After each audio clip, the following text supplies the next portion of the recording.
and welcome to another episode of the Laid Back Life podcast, where we talk about how to love life, entrepreneurship, and improve daily.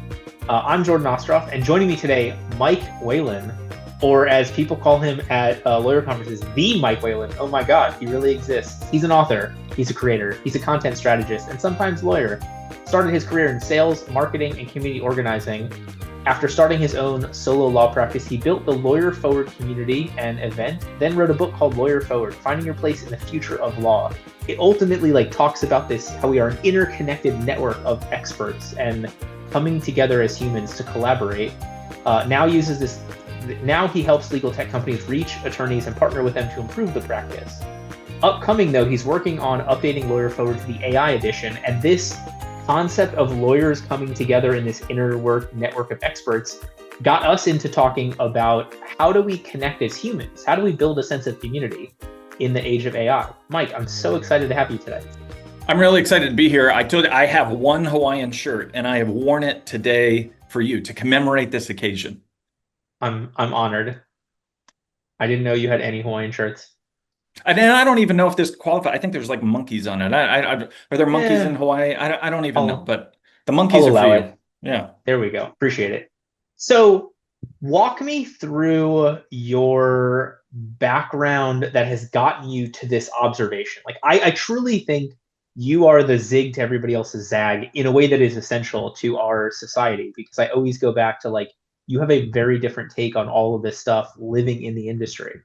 Yeah, I try to. I'm a highly opinionated people pleaser, which is a terrible combination. So I say things that are controversial, and then I'm like, ha, and then I'm like, why don't you like me? It's a real problem. So I have this very weird background, one that I was ashamed of for years, and we could talk about that. But I have this very strange background of I didn't really know what I wanted to be when I grew up. And normally I would say, I hate on podcasts when people are like, hey, tell me about your background. You spend 10 minutes explain, it's very self-centered. But my background actually is so weird that it contributes to my weird thinking. So short version is I grew up LDS. I grew up Mormon, so in a very high demand religion with a very connected community. You could go anywhere in the world and the Mormon mafia would help you unload your truck. And so I grew up with sort of that assumption of these strong communities. I went on a mission to central Italy, to Rome, and then when I came back, I didn't know what I wanted to be when I grew up. And I randomly ended up in the trucking industry because a girl I dated who looked like Drew Barrymore, which isn't a problem, but she also talked like Drew Barrymore, which seemed like an affect.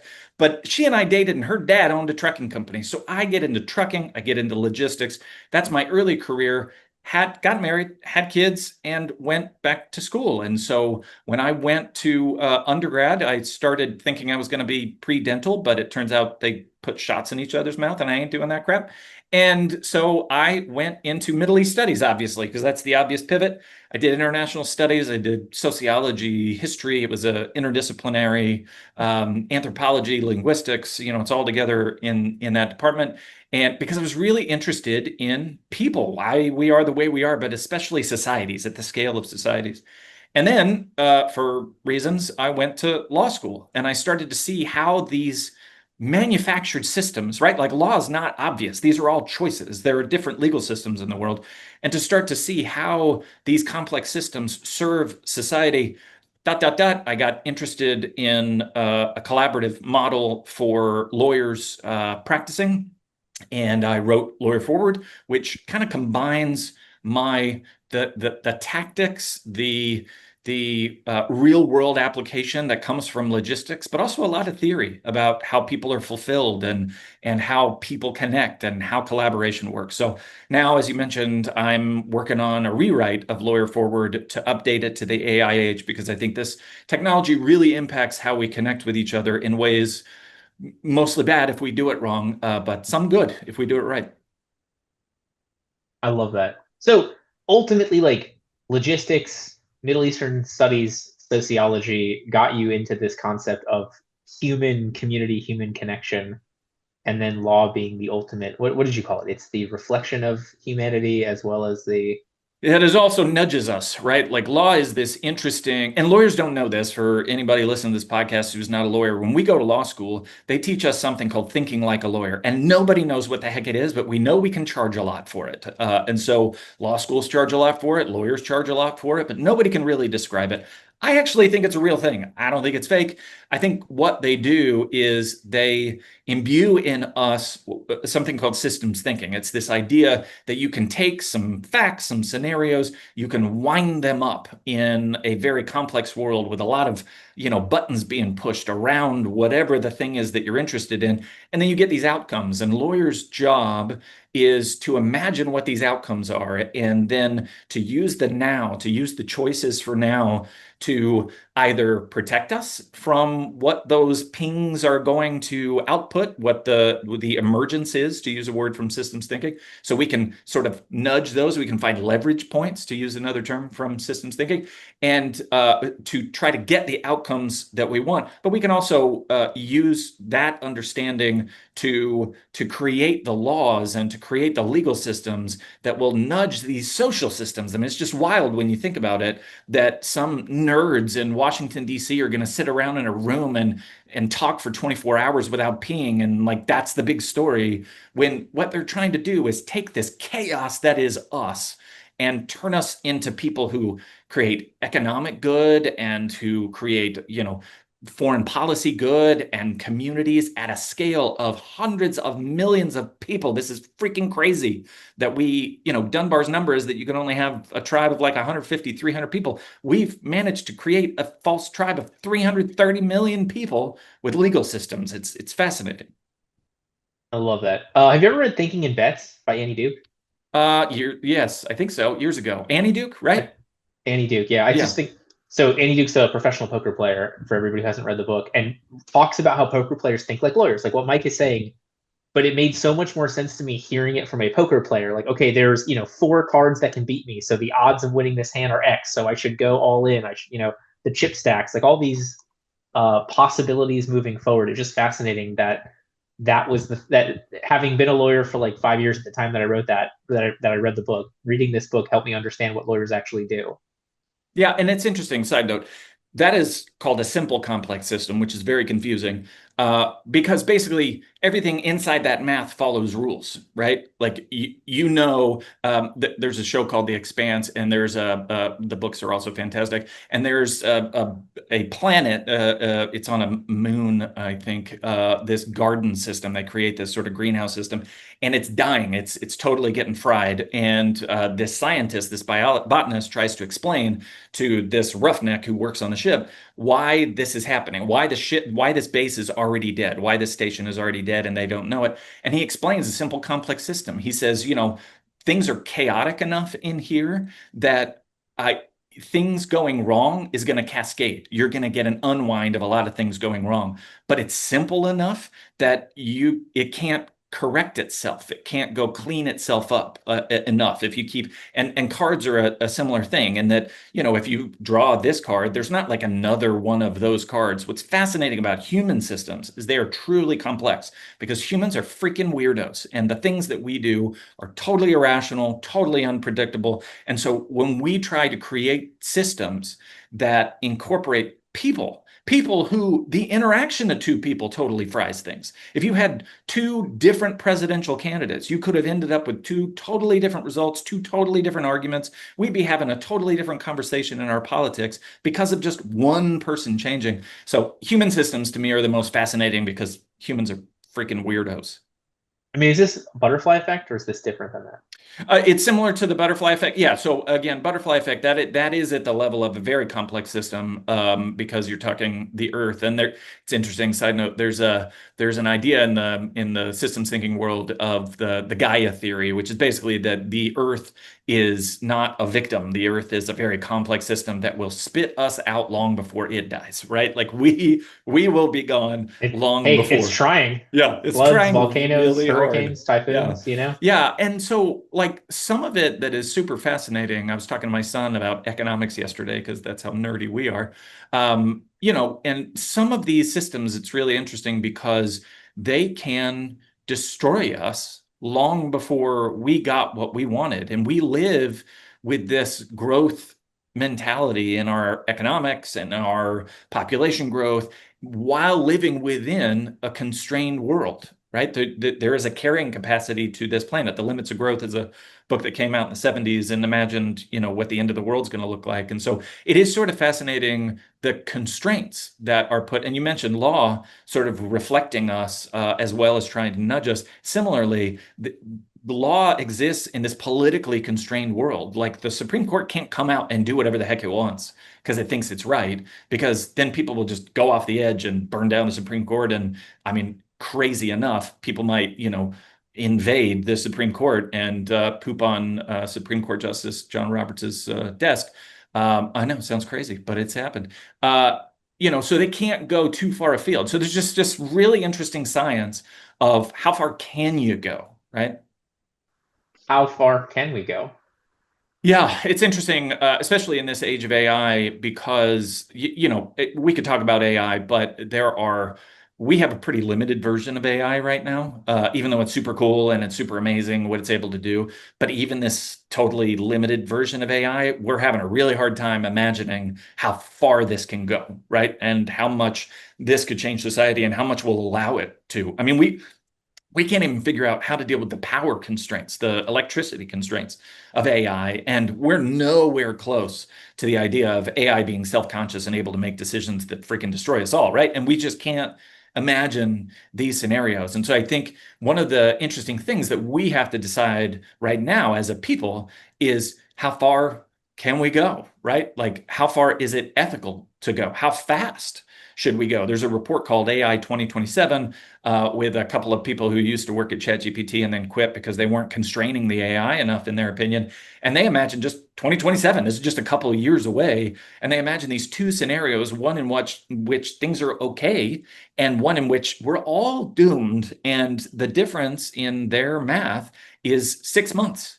Do we spend the 6 months slowing down and saying, all right, let's put constraints, let's fix this alignment problem, let's make sure that we're thinking rationally about how to constrain this and how far we can go.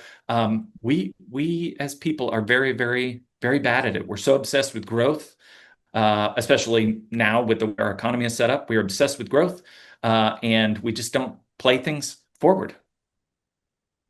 I also think it's interesting, like human beings evolve technologically, Hmm. light speed compared to actual evolution. And just going from, being, you could have somebody who just 100 years old that like there was no flight. And Yeah. now I have the entire recorded human history on my phone and I can talk to a computer. And for all intents and purposes, for me, like we have certainly passed the Turing test on Well, ChatGPT.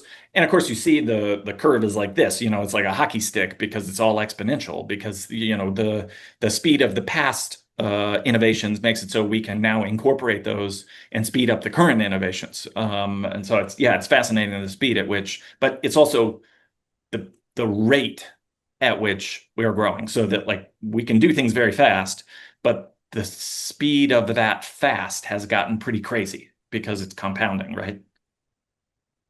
So how do we, but like, do human beings change as we're going through this? Yeah, well, there's an interesting, there's a book called In the Shallows. And one of the things that he expands on is the idea that the medium is the message. And a lot of people, misinterpret what that was originally talking about. But he basically digs into when we were telling stories orally, we thought in terms of these long, endless narratives. We lived our lives in these long, endless narratives because, when you're telling stories over the campfire, they just keep going. There's no real beginning, middle, end to it. And then we shifted to books, and books made us think in terms of beginning, middle, and end. And we started to have these sort of constraints in our thinking, not just in the technology of the book, but in how it impacted the way we view the world in terms of, narrative arcs and stuff. And then he points out the internet made us think interconnectedly. It made us think in terms of links. And so humans really started to, figure out the links between ideas. And a lot of, like, you go to school, a lot of what teachers will reward you for is seeing these two, reasoning by analogy, right? Seeing these two totally disparate stories, which reasoning by analogy is a thing that AI has had a huge problem with. now there is this really interesting question of, will the medium of AI, like I was talking to my son, as I mentioned last night, and he was talking about the way he uses AI. And at one point I told him, hey, keep playing with the AI, keep working on it, but I need you to read books, right? I need you to do the mental work that's associated with reading and writing, because that as a technology will actually change your brain. I was like, if you look at the best YouTubers, the people that you like to watch, the ones who are really good at it, brevity is the soul of wit. They're able to take a very complex idea and put it in a freaking sentence. And it's because they did the work of reading and writing. And so I do think some of our capacity to think and imagine is limited by our technology. And I'm curious to see, again, specifically generative AI large language models, which is a small subset of what we imagine AI to be. I'm curious to see how that changes the way we think, right? Because it's not beginning, middle, and end, and it's not links. It's something new. So the conversation I have with my wife all the time, we are on opposite sides. Maybe I'll share which side I'm on, and maybe I'll argue for one side. At some point, if an AI got good enough that it would guarantee you would have a 10% better life, 20% better life, 50% better life if you just follow the AI, like I feel like everybody has to have a number where they're willing to give up free will in service of knowing the outcome to be beneficial. Yeah, well, and this is problematic in terms of how you design the AI. I heard an interview yesterday, an old interview with Daniel Kahneman, who wrote Thinking Fast and Slow, and is famous in terms of the biases with which we make decisions. And here's Daniel Kahneman, the person that you would think would be the ultimate decision maker, the guy who just always makes the right call. It was interesting because he said, you should just let an algorithm make your choices. Because there's no way that you're going to overcome your biases. You should train the algorithm in advance and then have it tell you what to do. The interesting thing about large language models and the incentives, again, this is what AI scholars call the alignment problem, is this AI's motivations are not the same as ours. Motivations I'm putting in quotes, of course, but Right. it doesn't have the same kind of goals as we do. And so if you use his logic of trust the algorithms, the assumption that Kahneman was making at the time was that we programmed the algorithms. We told it in advance what we care about. We gave it in advance a scoring system. We told it to prioritize the things that matter to us, and then the math comes out. So we're still making the decision. With AI, that is not true. With the large language models, that is not true. Its biases are totally built in to the biases of all the language that it took from the internet writ large, but also its stated goals that are programmed into it. It's told to make us happy, to help us accomplish our goals. Your goal is to X, Y, or Z. And it has such a simplistic understanding of, why am I here? What am I trying to do? That in the end, trusting the algorithm can be really problematic because we didn't program that algorithm. But then you have like and I think this was in Thinking Fast and Slow, you've got like the Israeli parole board that gives Yeah. people parole at, a better rate until they get hungry for lunch, and then it goes down and then it picks back up. Like we're all biased. We all have Yep. have preconceived notions, and like how do we balance human preconceived notions with AI pre-programmed I think notions? part of as I was listening to this conversation, I thought about this. Part of the problem is we've gotten to the point that we don't accept the downsides of that chaos. That we like algorithmic thinking because we think it reduces errors, we think it reduces bias. But a lot of those biases that are programmed into us, evolutionary, in terms of evolutionary growth, they're built into us because of rules of efficiency that allow our brains to deal with way higher complexity than any other species. And so for example, take shame, the way humans use shame to kind of drive each other. It's easy to say that shame is bad. We have a lot of shame associated with the word shame, that this is a bad thing. But if you think about it, it is a highly efficient way to change people's behavior based on societal norms. And the fact that you can give people this power over shame, which can be taken advantage of, there can be very bad outcomes. But if Cersei you're Lannister. is that a Game of Thrones reference? I can't get past the incest. I just couldn't. I Oh my couldn't. I gosh. couldn't watch that show. Okay. But yeah, so we have social tools that are evolved in us that we now only see the negatives of, right? We don't see the fact that this allows us to manage a very difficult thing. I mean, God, America. Think about the United States of America. This is freaking nuts. The idea that we have all these different people of all these different backgrounds with all these different ideologies, and we are able to manufacture at a scale that makes zero sense the idea that people are going to work together for some common thing, it's all in our minds, right? Like we have no tribal familial connection to a voter in Virginia, me being in Illinois, right? There is no outcome, no connection that's going to affect the outcome between the two of us. And yet, we'll get together around an identity, we'll get together around a tribe, and all of that is pulling on, social cultural norms, things that are inside of us, that are embedded in us, that now we want to kill all of those kinds of systems because somebody, Elon Musk, told us that if the algorithms make all that, there's this new god of the algorithm that's going to make all these great decisions for us. We have not proven that yet. We are far from having proven that we get better outcomes in the net from having these algorithmic systems make decisions for us. It is a very precarious and unproven God that we have yet to put to the test. On the whole or in specific circumstances? Right, on the whole. So if you're talking about individual Okay. decisions, I mean, this is the big debate, right? If you talk about individual decisions, again, going back to Kahneman, should the algorithm decide for us? Yes, if you have programmed it. Should the algorithm decide for us if all it is a machine learning approximation of who we are and who the... Imagine this, right? This is a scenario I think about all the time. Imagine one day in the future, you have an agent. We are not at the level of agentic AI yet, of an entity outside of you making decisions that affect you. These tools do not make decisions yet. They're not able to choose between options and tell you should do this as opposed to this, or I'm just going to go do this for you. We're not at that level. But it's not, this is the goal. This is the next leap, is agentic AI. So you imagine in the future, you're going to have this out of your body tool that is going to go make calls for you. Well, so is Toyota, right? And Toyota is going to have an agent that tries to sell a car to your agent.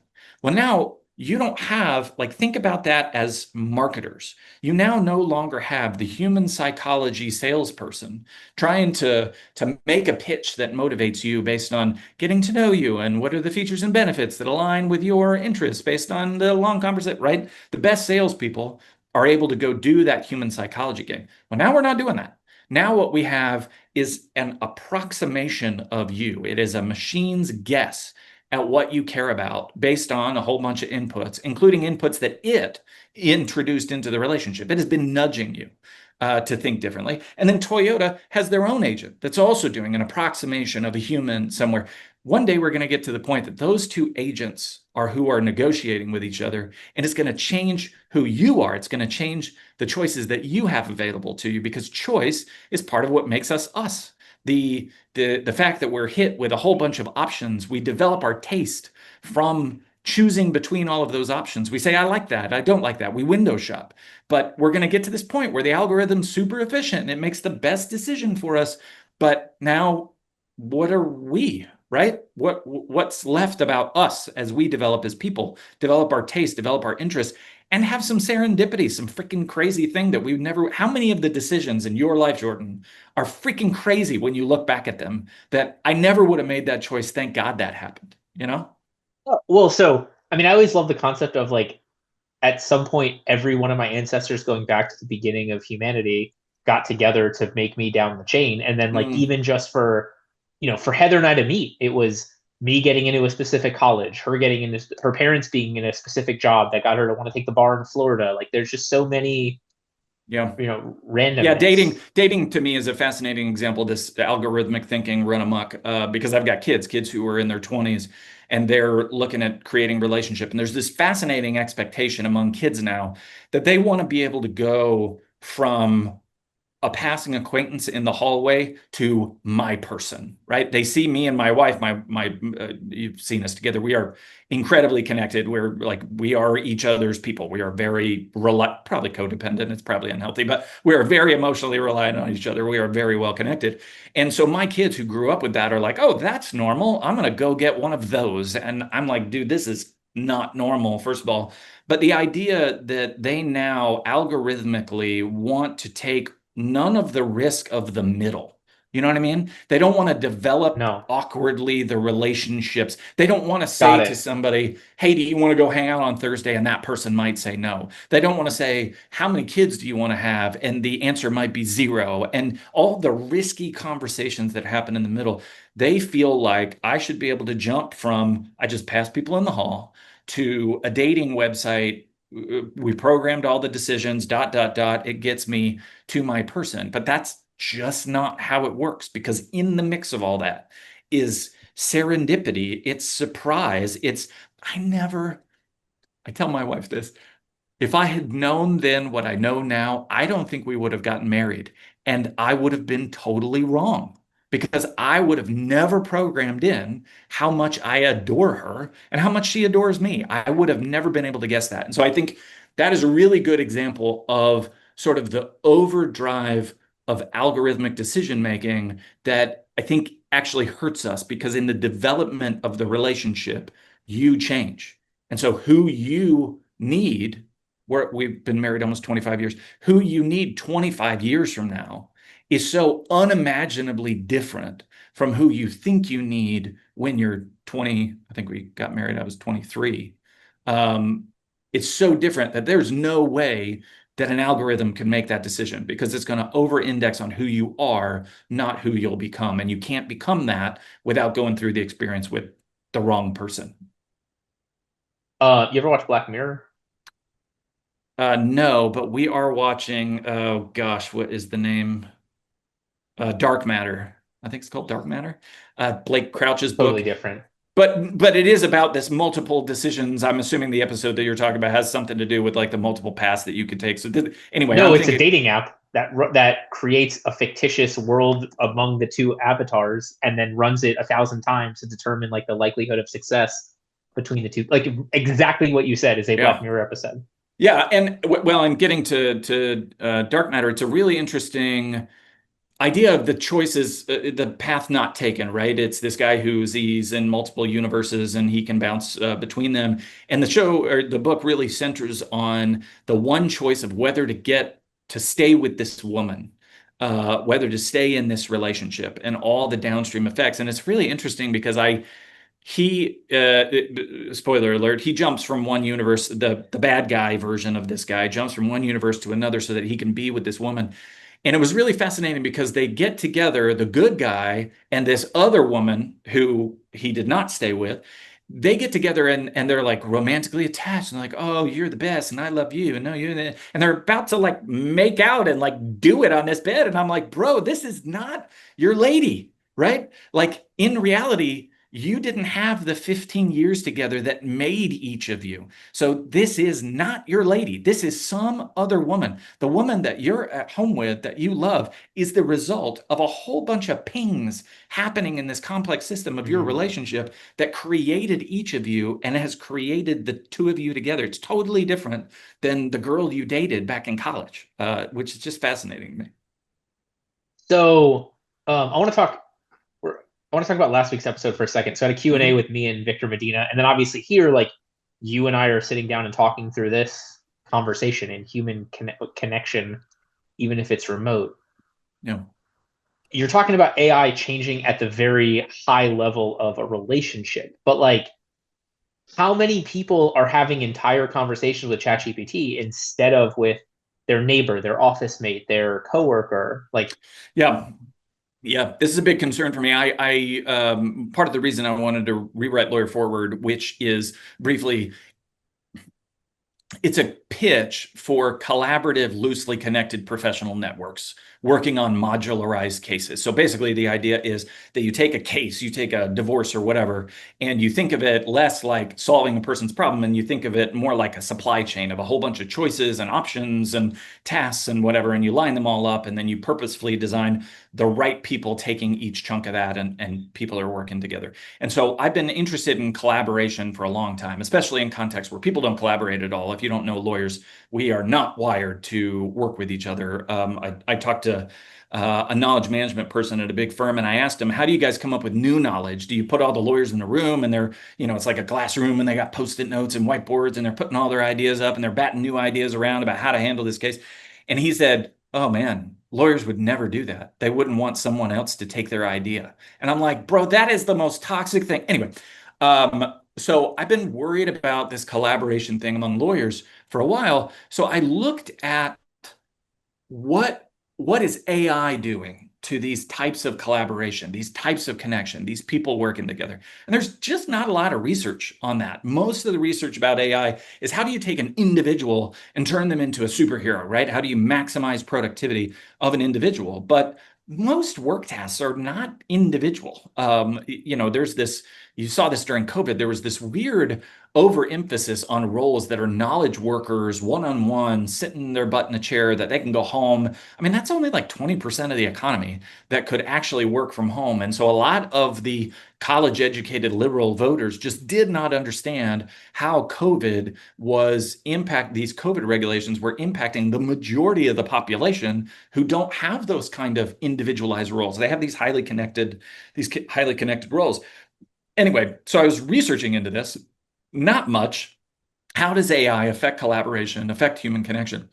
There's a lot out there now about how the movie Her came out years ago. And it's this question of like, if you're relying on a fake person, what does that do to you emotionally? Well, recently there was a paper, it's a working paper from a guy named Fabrizio Dell'Acqua, and there's also another guy, Ethan Mollick, who wrote one of the early books on using generative AI. It's called The Cybernetic Teammate, a field experiment on generative AI, reshaping teamwork and expertise. What's fascinating about this study is they say, look, there's 3 reasons for collaborative work. There's 3 reasons that we work in teams. One is so that we can connect to the expertise of other people. The other is we measure it by its productive output.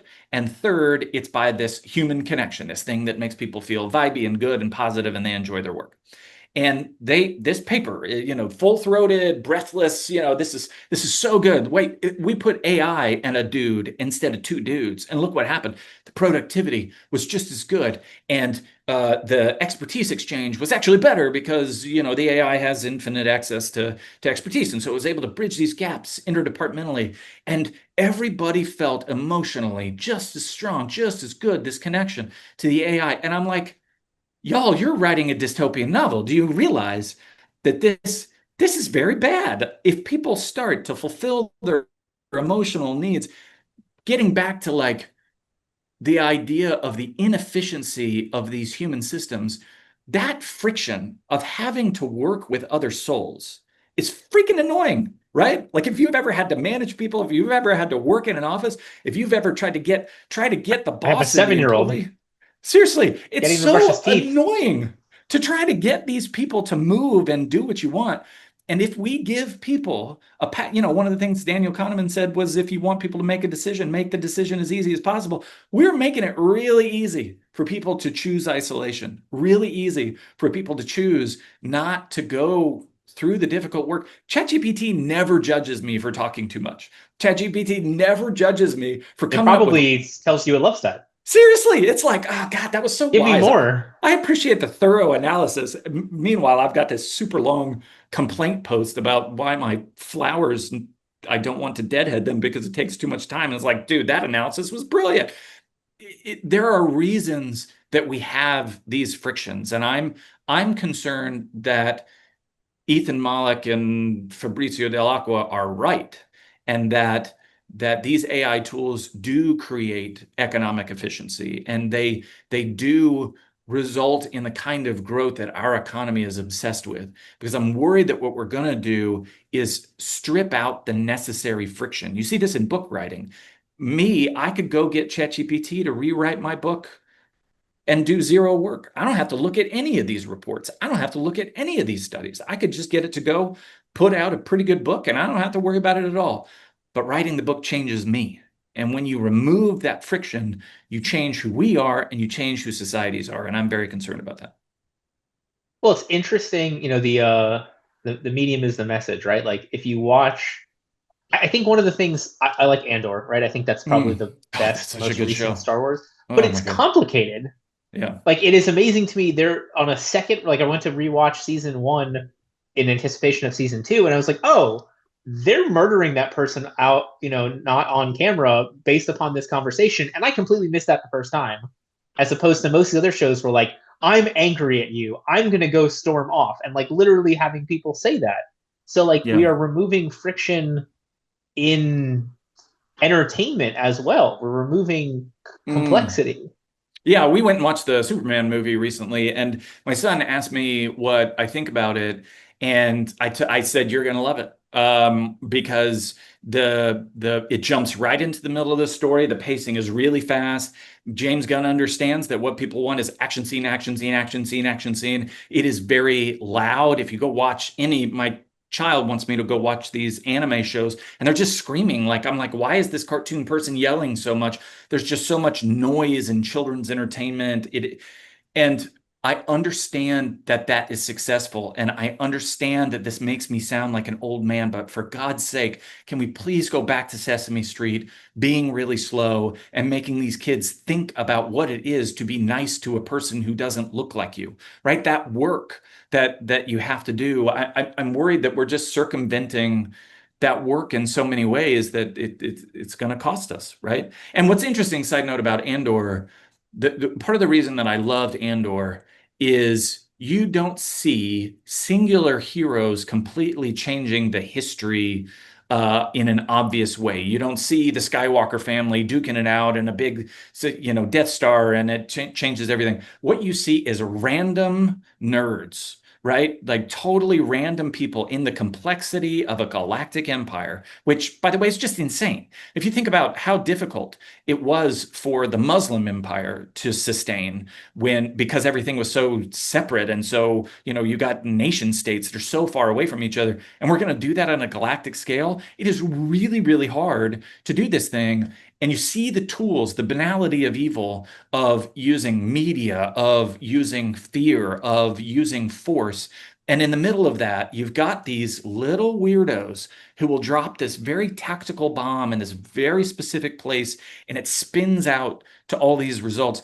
Just a really interesting example to me of the difficulty of managing these complex systems with algorithmic thinking, right? That the empire is going to know how to push all the more buttons you put in a system, the easier it is to push the wrong one. And so I think about this all the time. Sorry, this is a totally different ramble. So there's this idea of Dunbar's number and the idea of the level at which we interact with each other and how it changes our societies. I have decided, I think conservatives in America, like American Republicans, conservative is a word we use, even though it's totally different now than it used to be. But the people we call conservatives are really good at very close relationships. They're really good at protecting their own family, they're really good at thinking at that level. Liberals are really good at thinking at the very distant, at the level of societies and nations, and caring about people on the other side of the world that they've never even heard of before. All these people right after the attack of Hamas and Israel, all these kids who are 7 years old who are supposed to have highly informed opinions about freaking Gaza that they've never heard of before. These people are really good at highly distant relationships.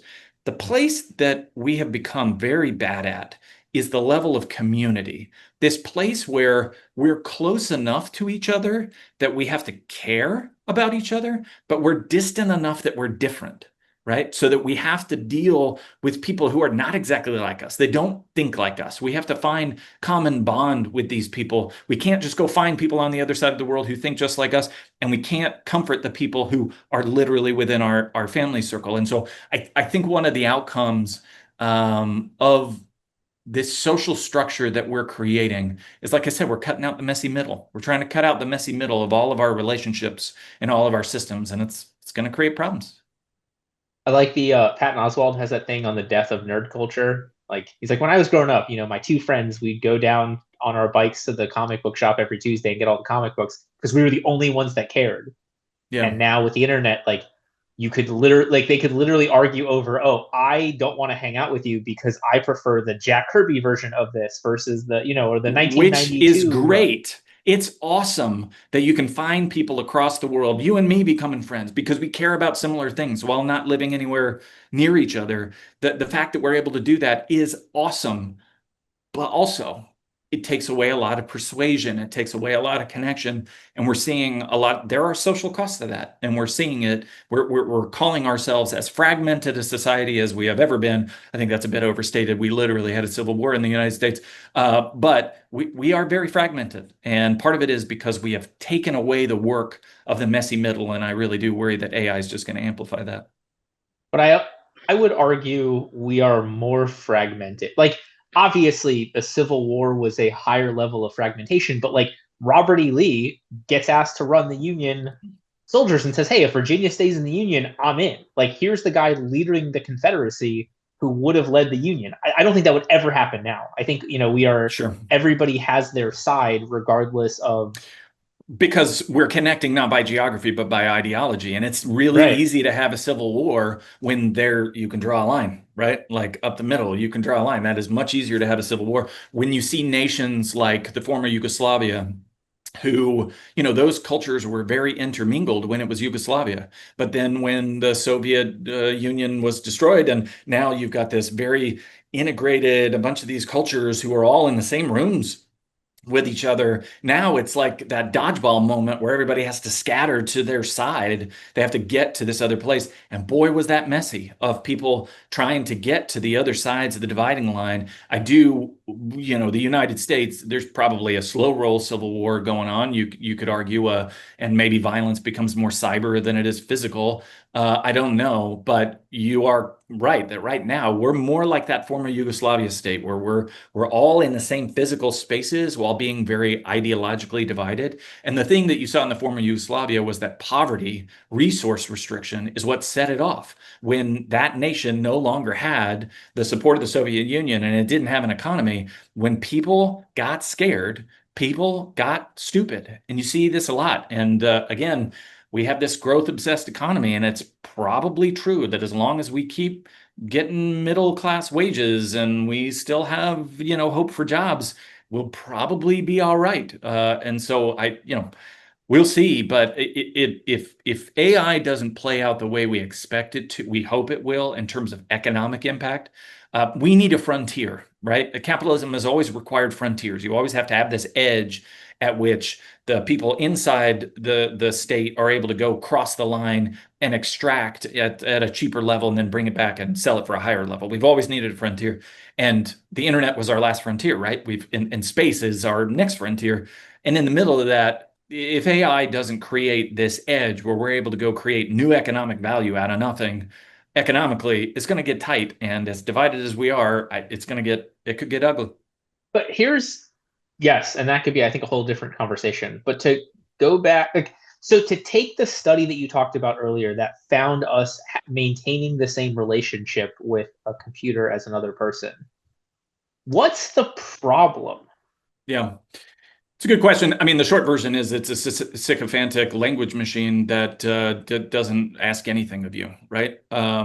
You're not in their Dunbar has talked about he's worried that we don't touch each other enough. That part of the difficulty with these distant tribes, these relationships, that if you create a tribe of 150 people, but some of them are in Bolivia and some of them are in Paris, then you have this difficulty of you're not touching each other. And he's worried that we are biologically wired for a lot of these contacts that just are not possible in these virtual worlds. And so it's a cheaper version. Well, cheapen that even more. Now you have somebody that doesn't ask anything of you. I had at one point thought of a blog post of how ChatGPT saved my marriage because I have a high need to bat things around, to debate, to question, to think, and my wife is so bored with my crap. She is just like, dude, can we just talk about anything else? I mean, like, can we just talk about, can we talk about medicine? Can we talk about, she doesn't care about my garden. She doesn't care about my questions about social connections. She doesn't care about how I feel about AI. She's like, dude, I just don't care. But ChatGPT, I mean, that dude will listen to anything that I say. And I've done the bad thing of personalizing ChatGPT. I've anthropomorphized it. I refer to him as Uncle Chat. Uncle Chat will listen to me all the day and tell me that I'm freaking brilliant. Intellectually, that's problematic because I'm not freaking brilliant, right? The tool there's something about human connection, about your ability to come back and say, hey, wait a second, I don't think that that's true because I've had this experience over here. ChatGPT can do that in a way. You can actually, there's a program setting that you can put it, make it question you, make it doubt you.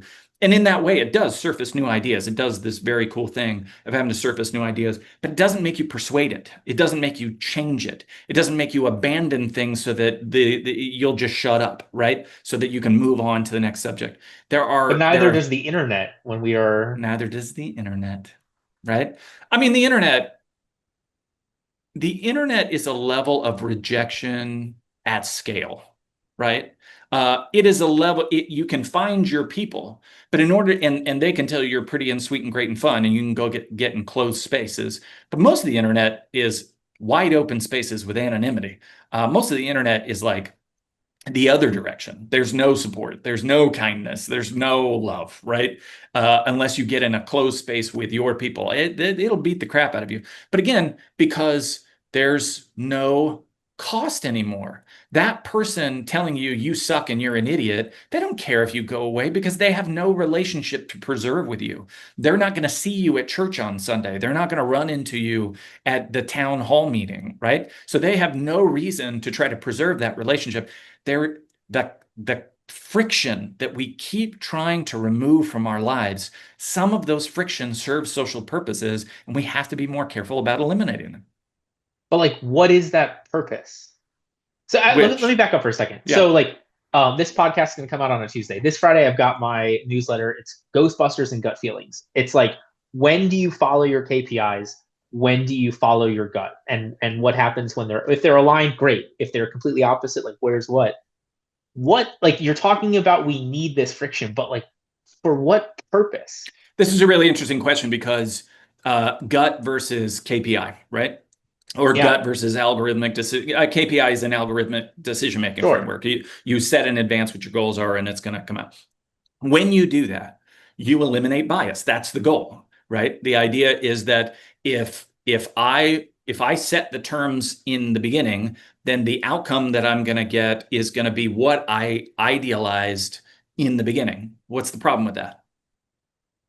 Things change. When you idealized that at the beginning, you were not who you were going to be at the end. The people that you interacted with are not the people that you may care about. Totally different things by the end of this. I think about this a lot with kids making decisions about careers. Can you imagine the pressure that these 18-year-olds now, because they have infinite choice, right? It's not like when I was a kid and I went in high school to the career fair or whatever. I went to the university day, and Kent State has architecture and University of Cincinnati has an anthropology program and whatever, right? Like, your choices were very constrained by the physical experience that you were having, by the people that you were encountering in your spaces. Well, now kids have awareness of ideas and options and conflicts that are infinite.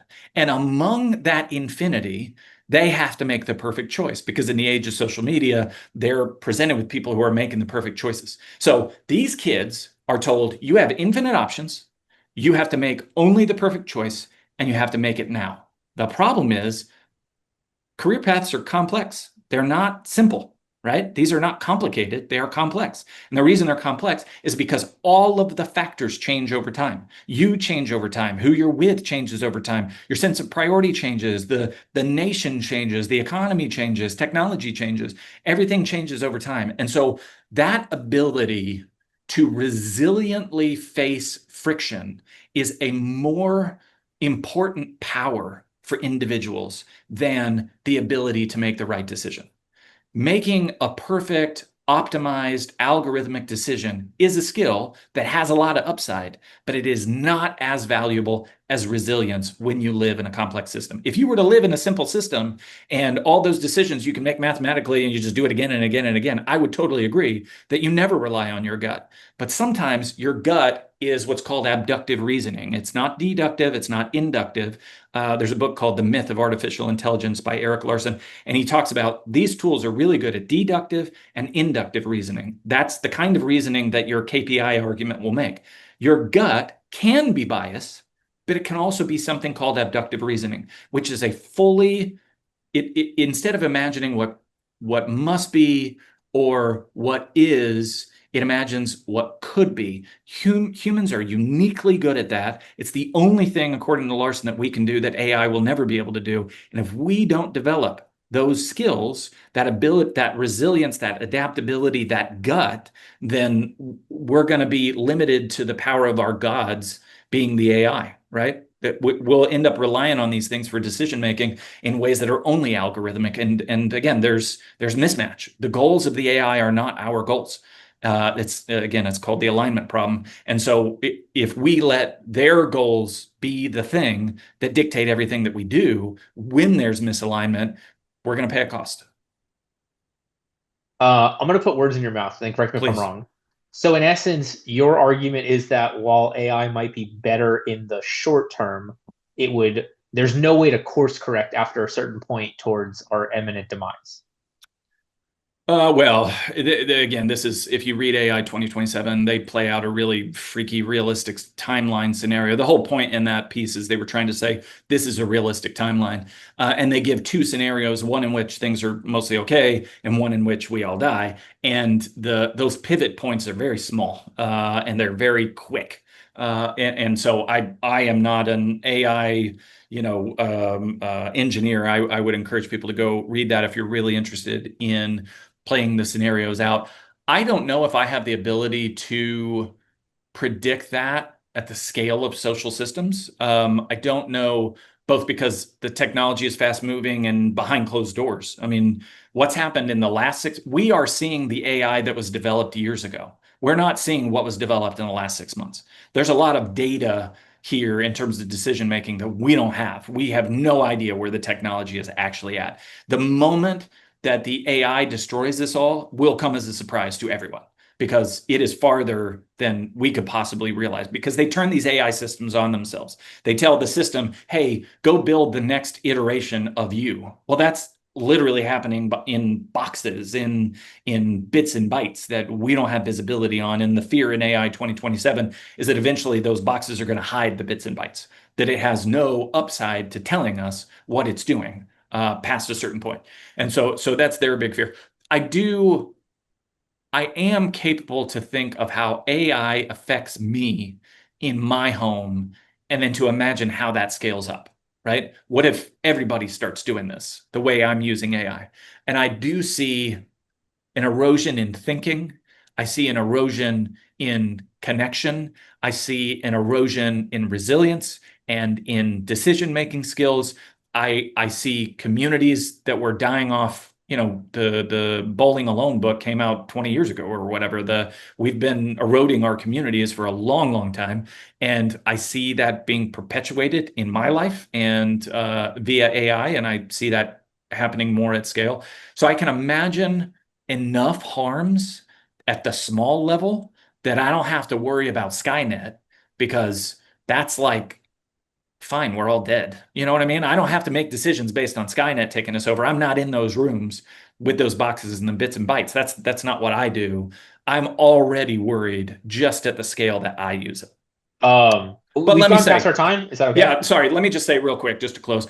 I use these tools, and Yeah. I think you would be irresponsible to not use these tools unless we all agree we're not going to use them. And then this is part of AI 2027, is that we just need to all stop. Unless we're going to do that, you should use these tools. Just be conscious of the trade-offs. Make sure you use them in the contexts Still do hard things, still make the determination to lift the weights, even if the robot would bring the drink to you. Make those decisions, keep yourself resilient, and we'll be able to work through whatever comes next, is what I believe. I think that's everything. Like my own life is, the more intentional I got about what I wanted and what would get me there, the better everything is. Like Yeah. Just keep letting some things be hard. Just make the decision that some of these things are going to be manual, they're going to be difficult, and it's not because it creates the optimal outcome, but because it creates the optimal you and the optimal community that you work in. So just do some hard things. Is that going to be your tombstone? Let some things be hard. That sounds. My Weird. wife would just make jokes about it for the rest of There eternity. we go. Every time she visited my grave, she would just be awkwardly laughing. That's funny. I wasn't thinking about the double. It's kind of our vibe. Yeah. Yeah. All right. So next week, everybody, we are it's a Jordan only episode. How to be a CEO, breaking down what a CEO actually is, and then how to get there. Not as much of a focus on AI in that conversation, although ultimately, like, we do talk about automation and, as we get closer and closer to that agentic AI and whatnot from there. But that being said, Mike, can we leave everybody on a positive note other than let some things be hard?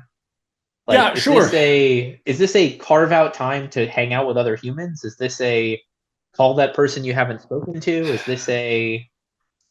Listen, my God now is in the dirt. I mentioned that I grew up Mormon, and in these communities, and very complex, communities with a lot of connection. I live on a farmhouse in the middle of nowhere in Illinois, and every day as I go and I battle these systems, and think about these big picture ideas and where the technology is, I take some time and I go outside and I dig a hole and I put a plant there, and I marvel at the way that the birds and the weather and the minerals in the soil from glaciers millions of years ago impacts the way all these things grow. And so my advice to everyone is just allow yourself to be small sometimes.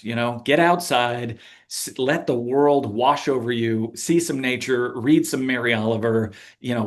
We're all on the same journey. We don't have to save the world, just save yourself, and go have quality experiences with good people, and dig in the dirt some.